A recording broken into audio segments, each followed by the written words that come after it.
A continuación, el siguiente es un programa de opinión, apto para todo público.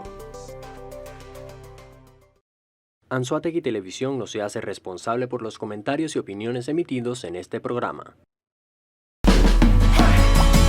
El Mercadito de la Fruta, siempre más cerca de ti, con más alimentos y productos nacionales, más productos importados, con más calidad, más economía. Tú nos conoces, somos los amigos de siempre, en la avenida principal de Lechería, siempre más cerca de ti.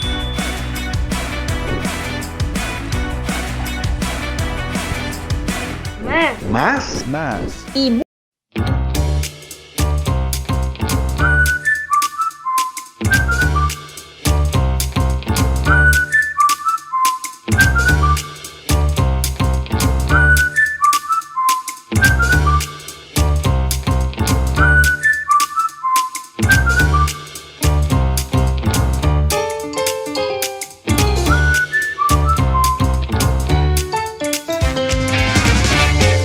Con Silva Russo, siempre lo nuestro.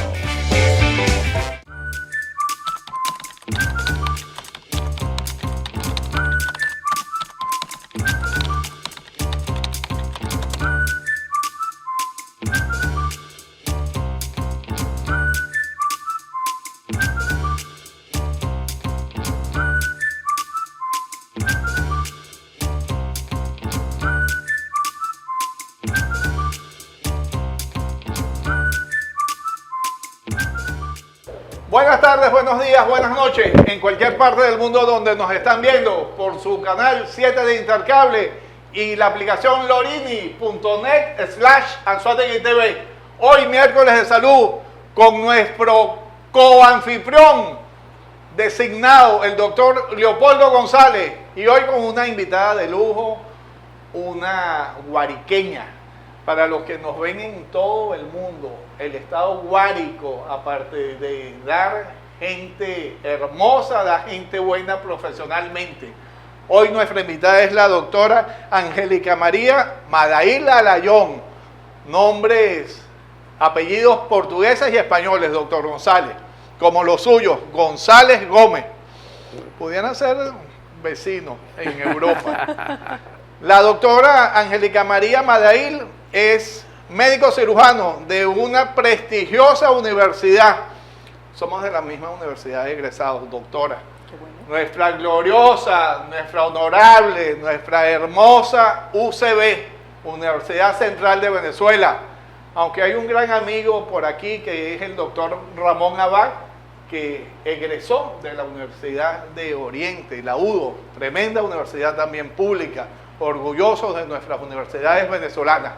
La doctora Angélica María estudió fundamentalmente en Venezuela todos sus ciclos de primaria, bachillerato, y su universidad la hizo en Caracas, donde egresó como médico cirujano, doctora, con la especialidad de gineco-obstetra.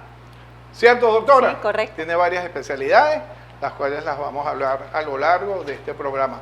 Doctor Leopoldo González, déle la bienvenida a su colega. Buenas. De verdad que es un placer tener a la doctora Madail aquí con nosotros. Bienvenida, Angélica. De verdad que gracias por haber aceptado nuestra invitación. Gracias a ti, gracias a la directiva del programa y a la producción. Muchísimas gracias por la invitación. Súper honrada de estar aquí hoy con ustedes. Bienvenida. Doctora, veo que en sus especialidades hay una especialidad en disfunción y cirugía reconstructiva del piso pélvico. Correcto.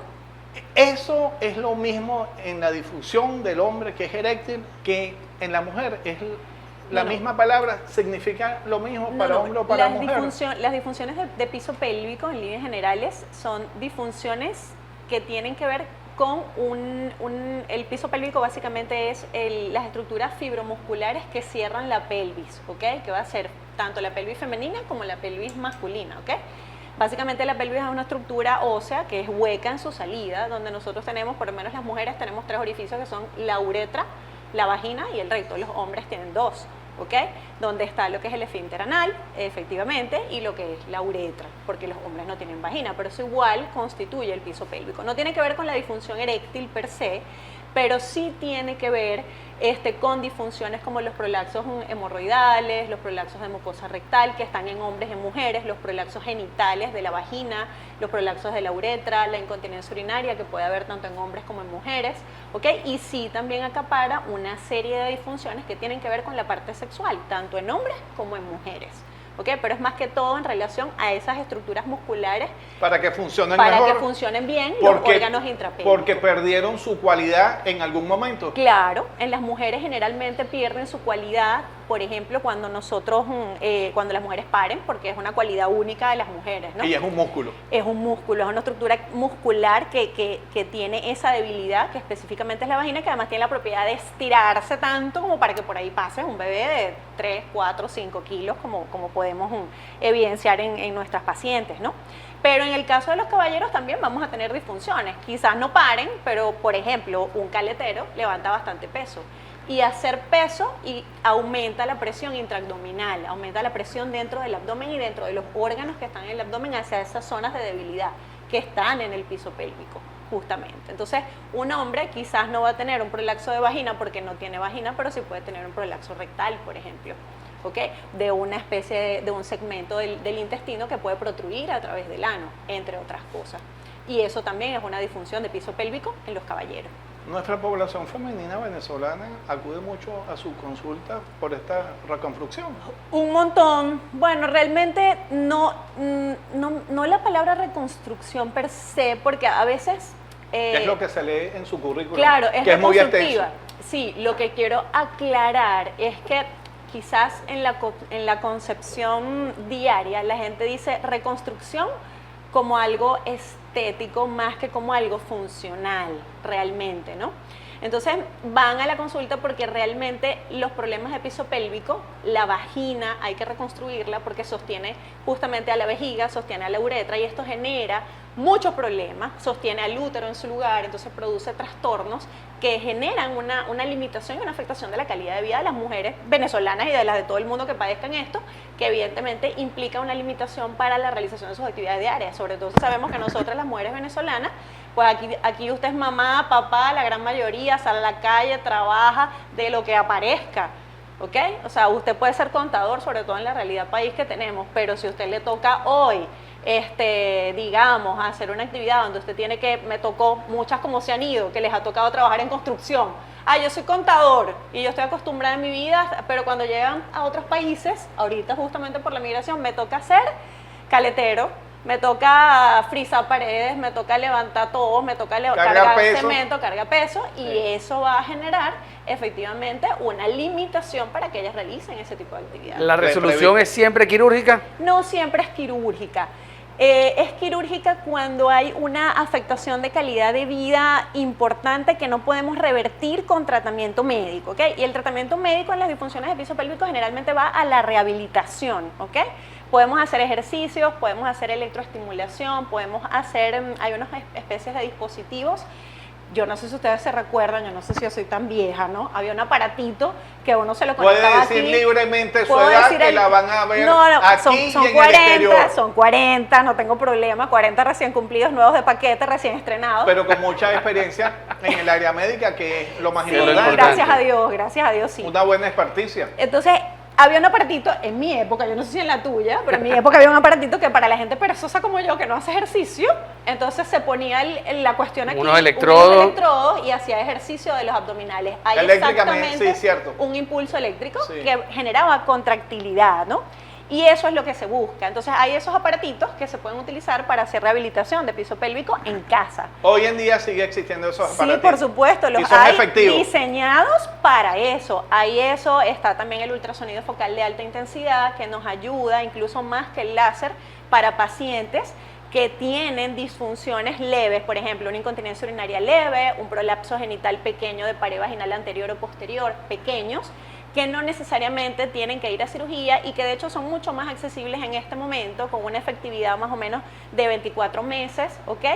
Mientras el paciente logra quizás ir a cirugía, o si mejora completamente con este tipo de procedimiento no invasivo, no necesariamente va a llegar a la mesa operatoria, ¿ok? Doctora, esos pequeños impactos eléctricos, al fin y al cabo, son impactos eléctricos. ¿Eso tiene alguna contraindicación? ¿Todos los pacientes pueden hacer eso? ¿Se pueden meter electricidad en su estomaguito? Bueno, no es en el estómago, es en la vagina, en este caso. Ah, ya. En este caso sería en la vagina. Justamente porque el músculo... Es internamente, entonces. Es internamente. Específicamente, supongamos que la vagina es un conducto, así como lo vemos, y se introduce el sensor, que es como una especie de cilindro. Esa es allí, su cámara, doctora. ¿ok? Una especie de cilindro, se introduce el sensor allí, y esto, a su vez, está conectado a un aparatito, o puede ser también de forma inalámbrica con las aplicaciones de los celulares, y allí nosotros, a través de ese aparatito, controlamos la intensidad y la frecuencia con que se va a dar la descarga. Y eso hace, claro, que el músculo se vaya volviendo más tónico cada vez, y a medida que tiene más fortaleza, entonces la vagina puede mantenerse en el tiempo más tónica, más derecha, ¿ok? Igual los músculos que están alrededor de la uretra, ¿ok? Y de la parte anorrectal, teniendo más fortaleza, pues mejoramos el mecanismo de continencia, ¿ok? De estas estructuras específicamente. Muy bien. Bueno, estamos con la doctora Angélica María Madail, médico, cirujano, especialidad, obstetra, ginecóloga.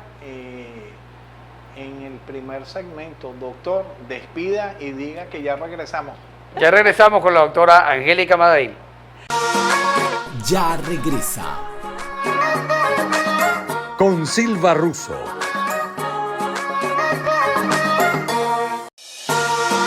Estás viendo Con Silva Russo.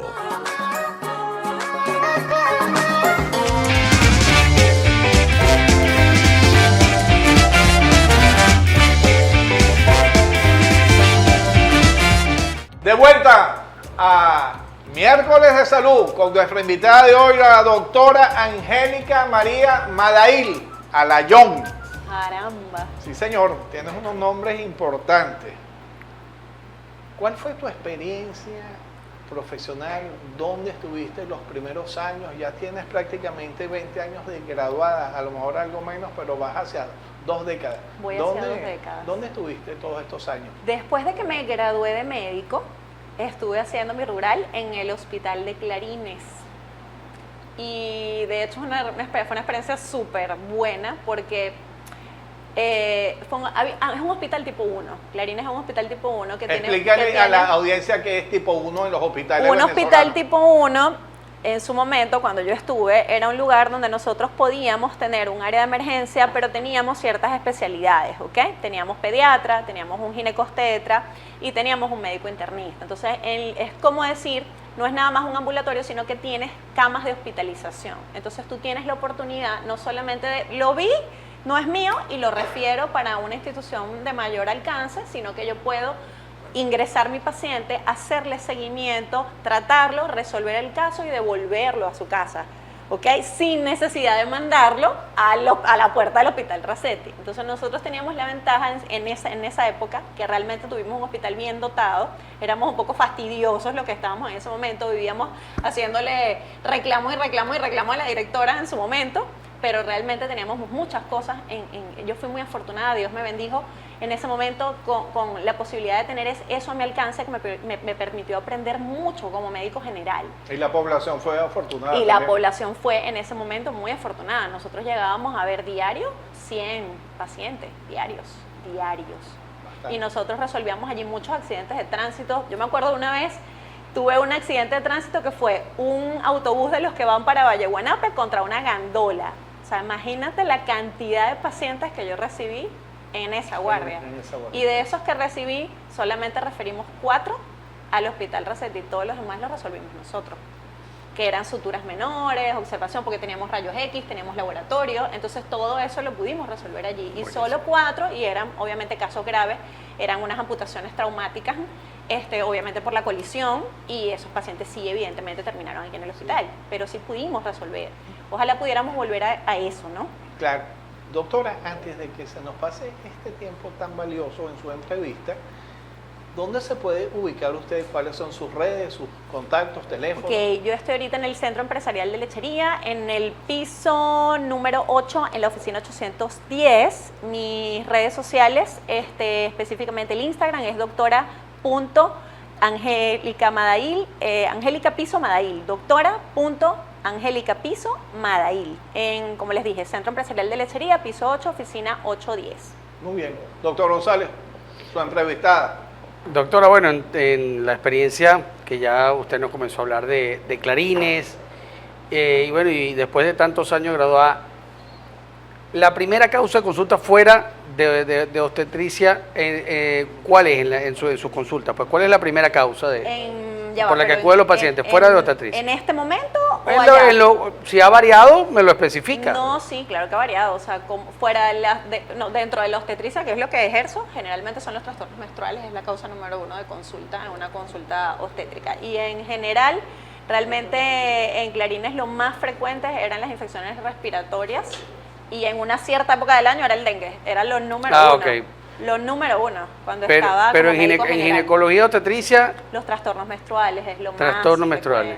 ¿A qué se deben? Bueno, es una excelente pregunta que me hagas eso ahorita estamos viendo muchos trastornos menstruales y estamos viendo mucha patología endometrial. El endometrio es el tejido que está dentro del útero, que es de donde a las mujeres les viene la menstruación, de donde les viene la regla, ¿ok? Y ese tejido es muy susceptible a cambios hormonales y a los cambios de peso. ¿Qué estamos teniendo ahorita? Yo diría que post pandemia, que la alimentación se está volviendo un desastre, ¿no? Entonces, el consumo de harinas refinadas, el consumo de azúcares, el consumo de refresco, el consumo específicamente de comida chatarra, está haciendo que nuestros jóvenes cada vez estén presentando cosas, patologías endometriales, trastornos menstruales que yo solía ver antes en pacientes mayores. ¿Y el estrés? Y el estrés, claro, pero de ahí vamos. Y el estrés al que fuimos sometidos, que la gente lo llama estrés, pero el estrés es un estado de hipercortisolismo, y el hipercortisolismo también genera una alteración en el influjo hormonal que controla la menstruación. Para nuestros televidentes, ¿qué es el hipercortisolismo? Los niveles elevados de cortisol, que es lo que la gente llama estrés, hace que aumente, por ejemplo, el funcionamiento de la glándula suprarrenal, y la glándula suprarrenal produce todos los esteroides a su vez del cuerpo, por ejemplo, las hormonas que producen virilización de la mujer. Usted ve a una mujer que de repente le empieza a salir bigote, nunca había tenido bigote, o le empieza a salir un brote de acné, se empieza a poner gorda, se le pone la cara redonda, ¿ok?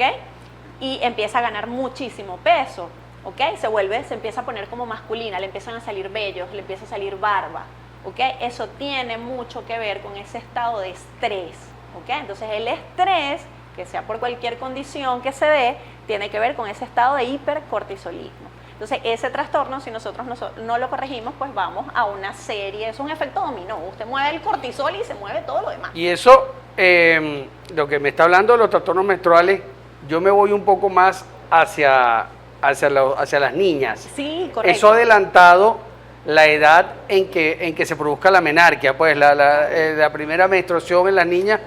Antes yo recuerdo por amigas, hermanas, primas, que estaba entre los 13, 15 años inclusive. ¿Y ahora? Ahora, antes más de o menos. Los 10. Ahorita se está viendo que antes de los 10. Yo tengo pacientes de 8 o 9 años que ya se están desarrollando en este momento. Entonces, y lo normal es más o menos entre los 11 y los 14 años es lo que está establecido. Ya los 14 se considera como el límite superior y los 11 como el límite inferior. Antes de eso se llama una pubertad precoz o tardía.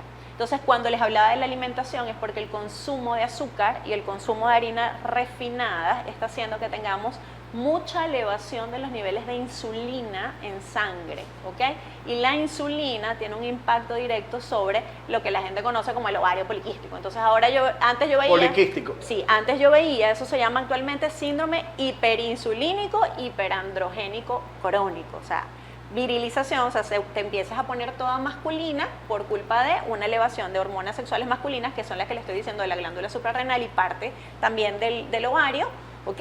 Y el ovario se empieza a llenar de folículos, de huequitos, que son los trastornos secundarios, o sea, a eso es que hace que el ovario se llene como de huequitos, que realmente son folículos donde hay muchos óvulos contenidos allá adentro, pero que no ocurre la ovulación, entonces la regla no viene nunca.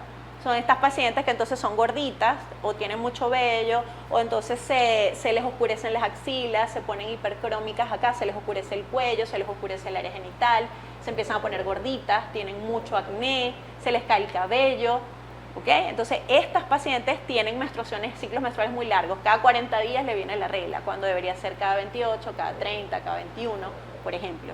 Y en las niñas, ¿ya el límite bajó ese límite inferior o todavía se consideran precoces por debajo de los 11 años? Por debajo de los 11 años es una emergencia precoz. Todavía se considera y también sigue siendo por esa mala alimentación a la que está siendo sometida la sociedad desde hace ya bastante tiempo, ¿no? Así mismo es. Nosotros estamos sufriendo, todos en líneas generales, las niñas y los adultos estamos siendo sometidos, obviamente, a una ingesta de ciertos alimentos que probablemente han sido modificados de cierta forma genéticamente y que son un poco más transgénicos que quizás lo que comían nuestros abuelos, nuestros padres, y eso está teniendo un impacto. Eso se llaman disruptores endocrinos, ¿ok?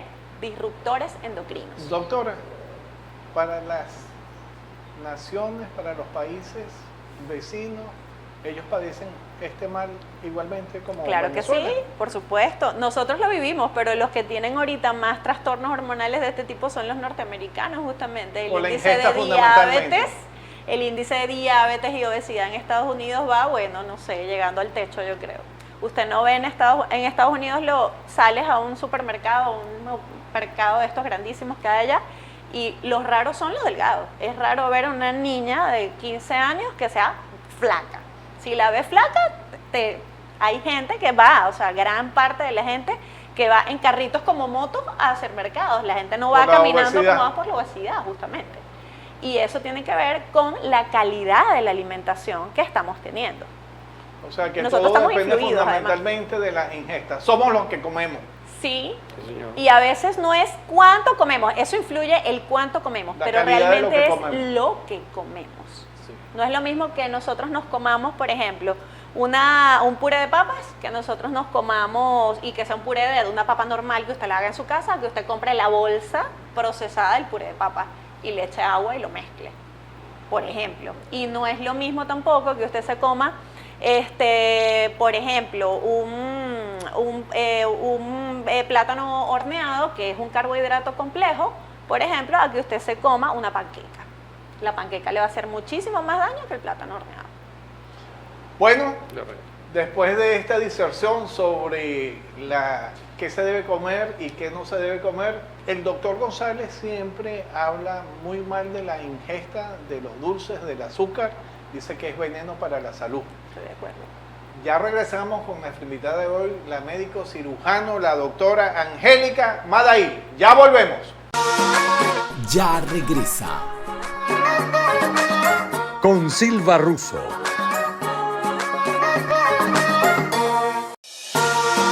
Estás viendo Con Silva Russo.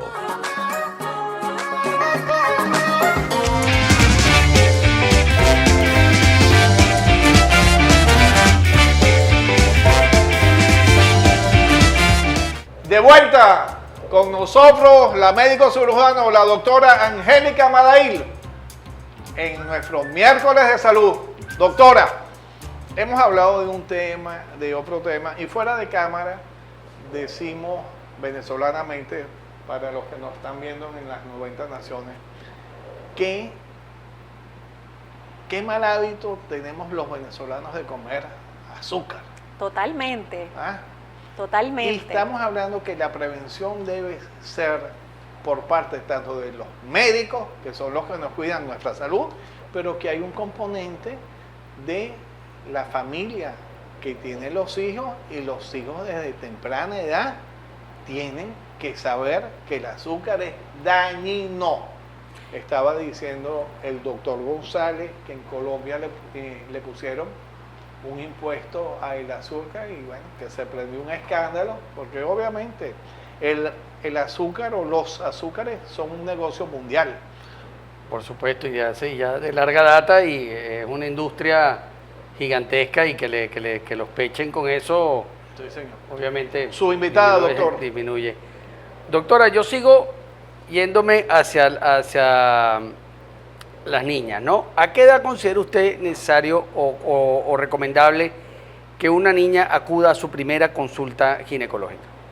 Ok, Realmente la primera consulta ginecológica, Leopoldo, debería ser cuando la niña está en prepúber, ¿ok? Eso es lo ideal. No es que hay como cierto tabú que las niñas, bueno, si no hay vida sexual, si no hay relaciones, no sé qué, ¿por qué nosotros vamos a llevar a la niña al ginecólogo? No. El ginecólogo no está nada más para ver esa parte, ¿no? Cuando estamos en relación de la parte infanto-juvenil, nosotros lo que hacemos es un seguimiento del desarrollo de los caracteres sexuales secundarios, ¿ok? Que vayan de forma regular, o sea, que se estén dando en el momento en que tienen que darse, ¿ok? Cuando aparece el desarrollo de las mamas, cuando aparece el desarrollo del vello púbico, ¿ok? Que la anatomía, desde el momento que la niña va creciendo, esté evidentemente acorde a su edad, ¿ok? Y sí, ustedes pueden ver muchas veces que la niña tiene un flujo, 4 años, y la gente se le pone la cabeza de este tamaño. Sí, la niña juega todo el día en el piso, y en ese momento, obvio, nadie está pendiente de si con la niña ropa. Con la ropa se arrastra la panty, ¿ok? O si está desnudita y se sentó en el piso, y puede tener infecciones en el área baño genital público también, que no tienen que ver, claro, ¿ok? Con manipulaciones de otro tipo que alteran mucho la mente de las madres o de los padres en líneas generales. Pero en esos momentos en que usted vea, indistintamente de la edad, que la niña tiene una secreción, una irritación en el área genital que no es propia, ¿ok? O que no es lo común, usted tiene que llevar a su hija a un ginecólogo. De hecho, hay especialistas en niñas, que son los ginecólogos infantojuveniles. Nosotros tenemos acá en la zona, hay dos colegas que son excelentes, que los pueden llevar con los ojos cerrados. Y de resto, si no hay ningún tipo de manifestación, solamente para hacer el seguimiento, como les estoy diciendo, del desarrollo puberal de la niña, ya para una revisión, si no estamos viendo que hay un retraso, la puedes llevar una vez cuando tenga 10, 12 años, vemos si esos caracteres se van desarrollando de forma apropiada, si no hay ningún trastorno hormonal, y si todo está en orden, entonces la vas a llevar ya luego de que ocurra la menarquia, ¿ok? Ahora, mira, llegamos a los 14 años y nada, no hay caracteres sexuales secundarios, o estamos en el año 11, nada de caracteres sexuales secundarios, en el año 12, 13, nada todavía. Entonces allí sí hay que aproximar las visitas al ginecólogo para ver que no esté ocurriendo, por ejemplo, un trastorno tiroideo, que no esté ocurriendo un problema hormonal más arriba, por lo menos en la glándula hipófisis, que no haya una alteración de la maduración del eje hormonal de la niña, que vaya después a pasarle factura a largo plazo. Y caso contrario también, una niña con 8 o 9 años con una menarquia también hay que llevar. Exactamente. Una menarquia es la primera vez que le viene la menstruación a la niña. Usted tiene una niña con 9, 10 años y le vino la menstruación, bueno, ya hay que llevarla al ginecólogo. En el momento en que ya tienes la primera menstruación, que se llama menarquia, justamente, ya en ese momento, a la edad que sea, tienes que llevarla. Sí, siempre ha sido para cada nación un tema el área sexual. Seguirá siendo así, depende de dónde vivas, depende cómo sea tu formación y tu educación. Total. Y tu religión. Es así, no hay otra forma. ¿Qué cree usted como doctora en su especialidad? ¿Cuál es más o menos la edad donde el cuerpo humano femenino está dispuesto, está hecho para dar a luz? Ay, evidentemente. O para salir embarazada. Evidentemente el embarazo adolescente es algo que nos aqueja como país. Yo creo que estamos ahí, bueno, número 1 en Latinoamérica, ya, lamentablemente, en lo malo. Sí, número 1 en Latinoamérica. No, lo ideal para estructuralmente es superar la etapa, biológicamente superar la etapa de la adolescencia, ¿ok? Si nosotros vamos a un ginecólogo infanto-juvenil, el ginecólogo infanto-juvenil les va a decir que él ve pacientes hasta los 18 años. O sea que después de esa edad es cuando pudiéramos y se recomendaría, en dado caso que hay una maduración orgánica suficiente para poder lograr un embarazo, ¿ok? Pero eso no solamente depende de la edad, depende también de la nutrición del paciente, ¿ok? Depende también del estado socioeconómico del paciente, depende también de las aspiraciones del paciente, porque una chama de 18 años, una muchacha de 18 años, por lo menos en nosotros que nos hace falta bastante formación, no debería necesariamente estar teniendo un embarazo, porque sigue siendo una chica a esa edad, aunque orgánicamente tenga la madurez para sostener un embarazo. Quizás pudiera estar estudiando una carrera, pudiera estar estudiando, qué sé yo, para ser médico, quisiera estar estudiando para ser enfermera, para ser ingeniero, para ser un profesional, y luego hacer una familia que realmente tenga un sostén apropiado para dar una educación apropiada a sus hijos que ella pueda tener. ¿Y qué piensa usted como médico, como científica, como médico y por su especialidad sobre el aborto? ¿Cuál es su concepción? Ok. No médicamente a lo mejor, sino médico, socialmente Integral. y la vida, claro, porque viéndolo Integralmente. teóricamente cualquiera puede escurrir al bulto. Como médico y como venezolana, ¿qué piensa usted sobre el aborto? ¿Cómo Bueno. se enfrenta un aborto a nivel familiar, de la misma paciente, a nivel de la sociedad?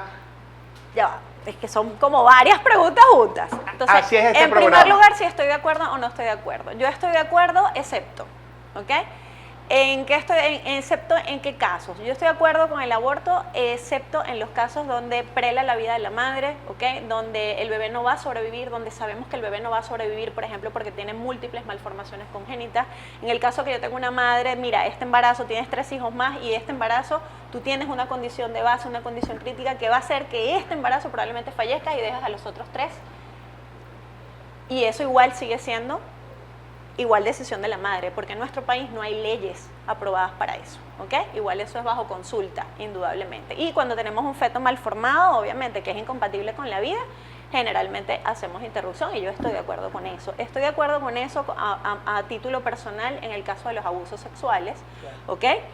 Pero no estoy de acuerdo en eso que yo lo estoy viendo ahorita, por lo menos con la aprobación en Argentina, con la libertad en España, que es así como que, ¿sabes qué? Me embaracé y no lo quiero y ya, sácamelo. O sea, si estuviésemos en un lugar donde no existiesen métodos anticonceptivos de todos los tipos y además métodos anticonceptivos de emergencia, si no existiera, yo quizás pudiera estar de acuerdo con eso. Pero en un mundo donde nosotros tenemos N cantidad de métodos anticonceptivos, yo no concibo que sea más fácil interrumpir una vida por facilidad, por voluntad propia, ¿ok?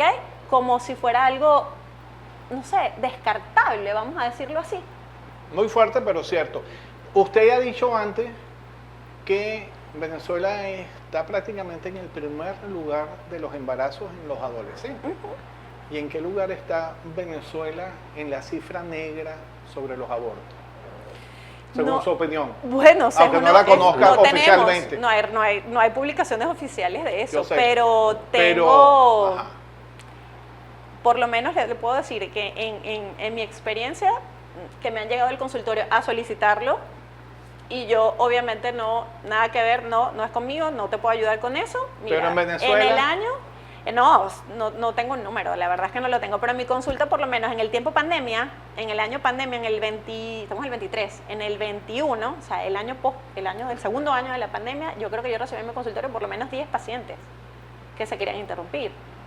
Y eso fue una cosa abrumadora, porque eso yo lo veía así como que una vez al año llegaba alguien, doctora, yo no quiero, no es conmigo, hija.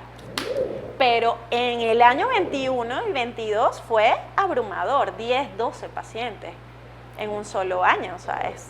Doctor Polo. Sí, ahora, bueno, yo primero para aclarar mi posición, porque lo que voy a decir a lo mejor si no la aclaro antes suena feo. Claro. Yo no estoy de acuerdo tampoco con el aborto, salvo las excepciones antes mencionadas.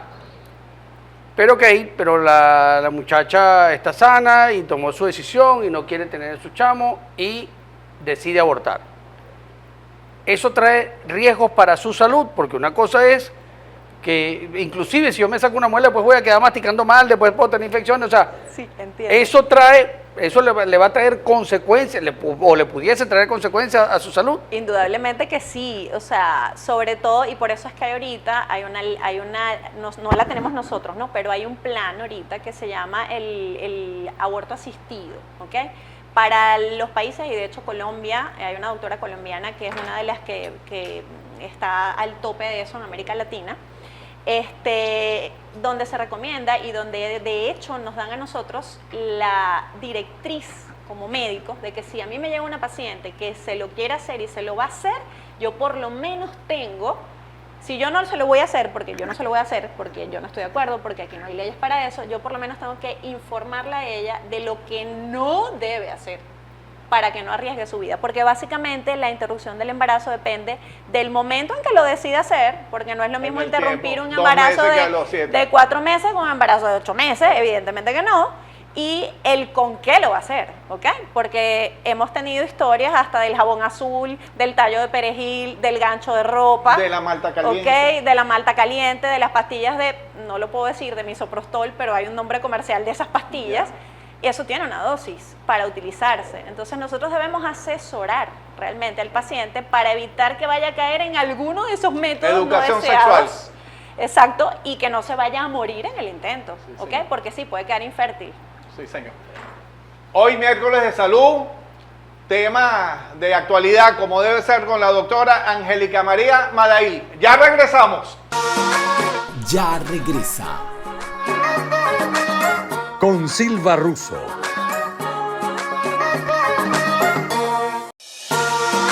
Estás viendo Con Silva Russo.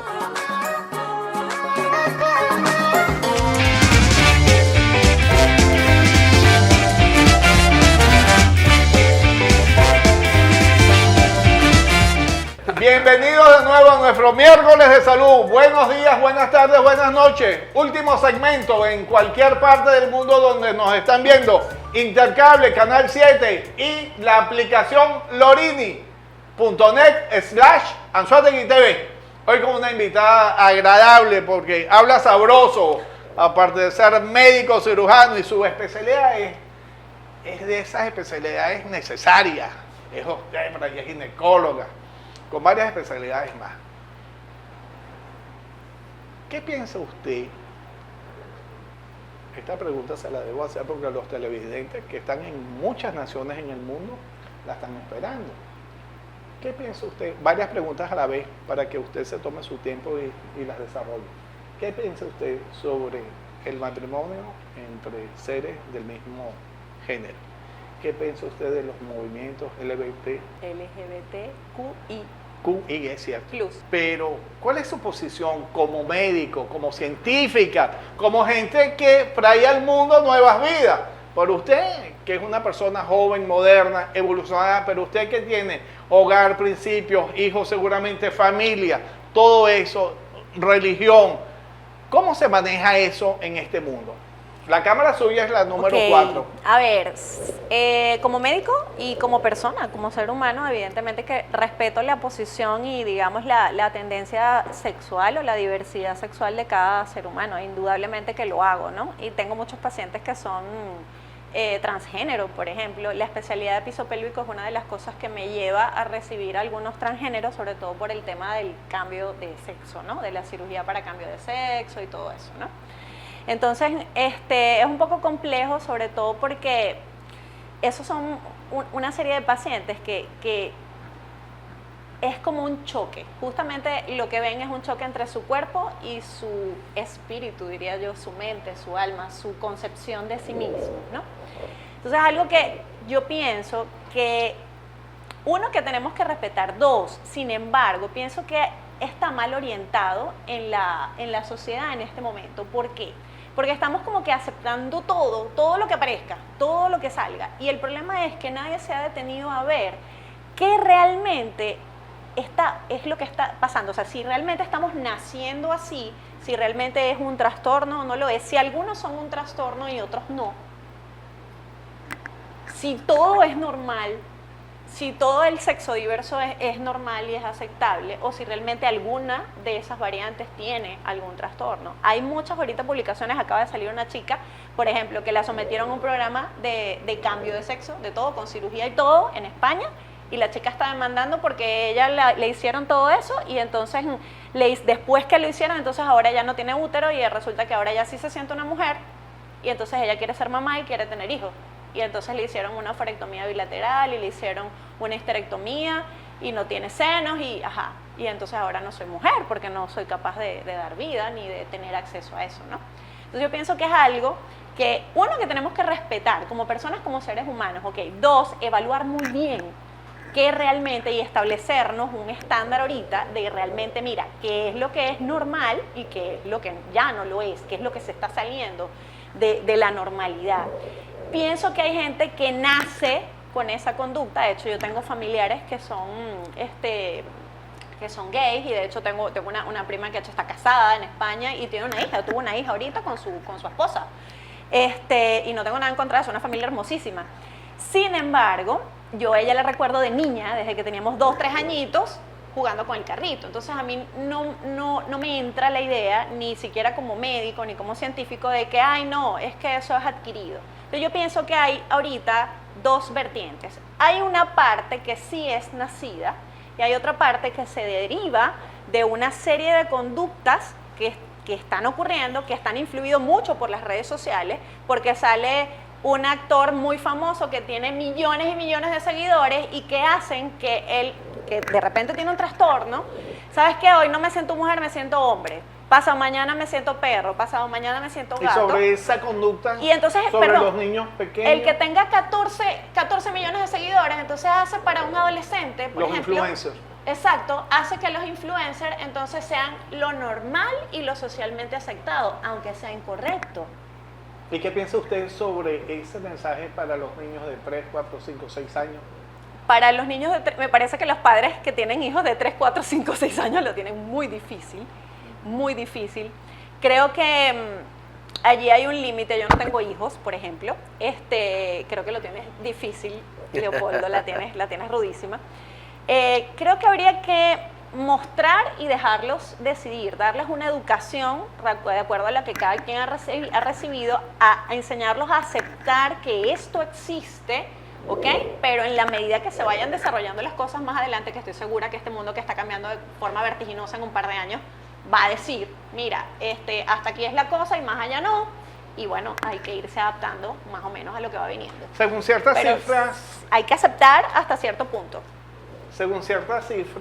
de los estudiosos del tema, el 0,5% de la población mundial está en estos movimientos. El 0,5% de la población mundial de un 100%. De un 6.000 millones más o menos. Bien, lo cual significa que el tema a lo mejor no mueve las grandes masas, ni mueve a lo mejor ciertas naciones donde tienen otro tipo de religión. Hace días atrás el presidente ruso, Vladimir Putin, dijo que hasta los 18 años, ahí el que era hombre y la que era mujer, y que después ellos decidieran, pero que ellos no iban a apoyar esos movimientos. Me imagino que en el mundo chino y en el mundo árabe seguramente son mucho más estrictos y mucho más fuertes con esas posiciones. ¿Qué cree la doctora en su especialidad? Usted dice que una mujer con su pareja tuvieron un hijo. Obviamente todos sabemos que entre mujeres no pueden embarazarse. Claro. Entonces seguramente buscaron un vientre alquilado o hubo a lo mejor una donación de esperma. No, es una donación de esperma, etcétera, etcétera.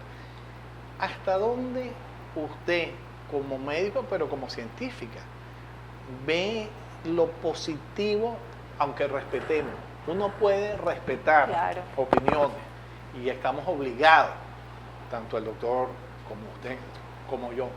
Pero ¿hasta dónde usted ve que la ciencia en el área médica puede llegar? Porque se habla ahorita que en el área tecnológica existe la inteligencia artificial, muy bien, pero en el área médica, en lo científico, ¿hasta dónde es lo bueno? ¿Dónde está ese límite para caer de lo bueno a lo malo, a lo que no debe pasar, a lo que no debe suceder en el mundo científico? Ese límite está en una palabra que últimamente este mundo yo pienso que no tiene tanto, que se llama ética. Educación, formación, entonces. Ética. Y la ética es una de las cosas que está, yo diría que en más decadencia en el mundo. Cuestionada totalmente. Sobre todo la parte científica en relación, por ejemplo, a la reproducción humana. Se han hecho muchos experimentos y ojo, una cosa, la parte de la manipulación y de la reproducción humana y de la ciencia que se va a ese punto, eso es un iceberg. Lo que nosotros estábamos viendo o lo que veíamos unos años atrás es la punta del iceberg. Lo que está debajo, yo creo que ninguno de los tres lo conoce, pero si aquí se clonó a Dolly, yo creo que por ahí deben andar caminando unos cloncitos que nosotros no tenemos. Debemos estar mucho Doctor González, su invitada. Debemos estar mucho más avanzados en ese tema. Nos conseguimos nos conseguimos a alguien, hola, ¿y tú cómo te llamas? Igualito a mí, ¿me entiendes? Algo así creo que va a pasar. Sí, no, yo también de acuerdo que, por ejemplo, con lo del cambio de sexo, si un niño no tiene edad para conducir, no tiene edad para tomar ciertas decisiones, no tiene edad para tomar drogas, no tiene edad para tantas cosas, tampoco puede tener edad para decidir en ciertas cosas sobre su cuerpo y sobre mutilarse de manera permanente, bueno, ¿no? esa chica que hizo la denuncia ahorita es mayor de edad, Sí. pero en los programas ya empiezan, que hay programas incluso en varios países, en Estados Unidos hay, en España hay programas para eso, donde ya después, a partir de los 13 años ya tú puedes iniciar, ¿sabes? Exacto. Que si el consumo de hormonas, no sé qué, o por lo menos el bloquearte que se te desarrollen los caracteres sexuales Con el secundarios. daño que le hasta estás haciendo a tu decidas, cuerpo. Pero eso tiene un daño para el cuerpo, Para los que obviamente. tenemos hijos pequeños, mi último hijo tiene 5 años, Leonardo Antonio. Entonces, cuando estamos viendo televisión, la mamá y yo estamos viendo Disney, pues tenemos que saltar encima del niño porque seres humanos del mismo género Claro, en acto amoroso, por dar una palabra. sí. O sea que si mi hijo tiene 5 años y tu hijo tiene apenas 5 meses, imagínate lo que nos espera. Con tu Sí, invitada. Totalmente. Sí, señor. Y bueno, nos queda ya muy poco tiempo y bueno, temas a desarrollar con la doctora muchísimos, ¿no? Pero bueno, doctora, de verdad que para nosotros aquí ha sido un placer, de verdad inmenso, y se tocaron temas maravillosos. En este miércoles de salud estuvo hoy como invitada especial la doctora Angélica María Madail Alayón, médico cirujano y nuestro copiloto, coanfitrión de miércoles de salud fijo, perenne, el doctor Leopoldo González. Será hasta una nueva oportunidad.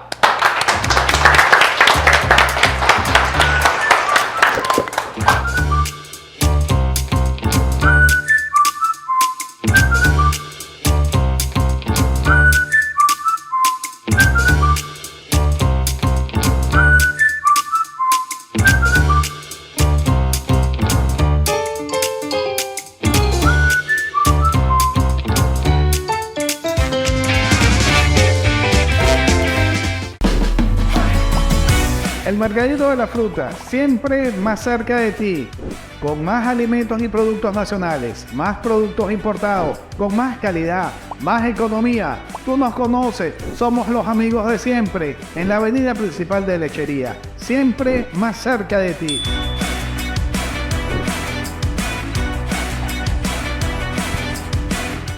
Más Y mucho más. El Mercadito de las Frutas presentó Con Silva Russo, siempre lo nuestro.